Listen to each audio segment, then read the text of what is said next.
duriyee lamaan jette yee aluu na gaafate duriyeen gama lama Oromoo fiixaa jirti saamaa jirti lafarraa buqqisaa jirti mana irratti gubaa jirti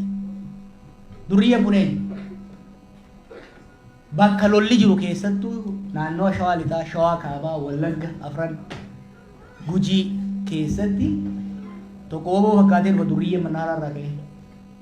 ijoollee waraanaa qabdee agarsiisaa turte dhufee 200 sirraa fuudhee daldalaa taate dhufee sangaa sirraa fudhate yoo waati qonnaan bulaa taate hiriyaan isaa immoo dandeettii mootummaa fakkaatee dhufu yoo ati daasporaa jiraatte soomdan malee isin keessa namni hin dhabamu yoo ati daasporaa jiraatte abbaa kee butanitti doolaaraan gaafachuu eegalanii birrii warra akkasii qabu kun jiru uummanni keenya keessa jiru kan akka dho'isoo barbaadan hin dho'isuan uummanni Wallagga keessaa dhuftan uummanni Shawaa Lixaa keessaa dhuftan hin dho'isidhaa kan uummatatti hima Oromoon shoorarkaa akka ammaa kana keessa hin beeku humni waraanaa gamalachuu wal lola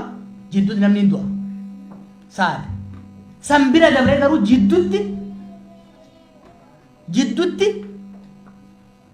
durriyyeen hattuun bakka hundaa wal geesse kun waraana bilisummaa Oromoo maqaa daata kun dannatti mootummaa bakka bu'aata ummata hiraarsaa jiran complete anarchy jira bar naannoo kana keessa jiran kanaafi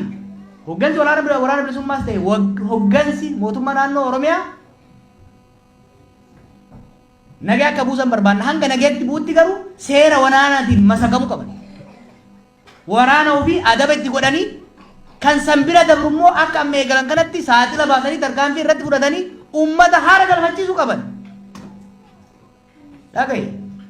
kan nama butee mallaqa namarraa guuru ka sangaa tokko lama ta'ee tokko sangaa tokko irraa fudhatu tokko immoo kanaa kan inni irraa qalatu kanaan durriyyeen jee yoonaan jette maqaa biraa naafiti kan irra hamaa itti dha'an okay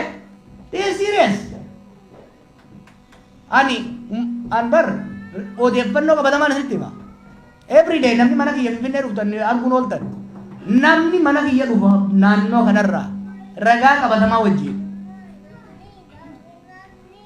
kanaaf ani durriyyee mootummaanis hin jenne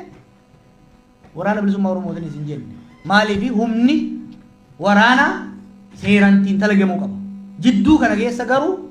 hattuun akka malee seentee ummata miidhaa jirti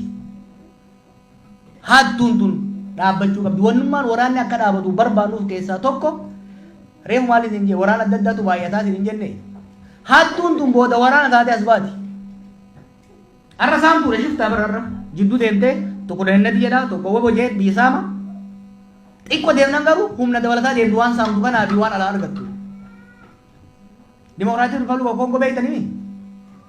humna lamaan eegalee bara arra mashaqqan ummanni sun waggaa 60 keessa dabre kun irraa akka uumame kanarraa dhufaa jechuudha kanaaf kana bifa saniin hubachuun barbaachisaadha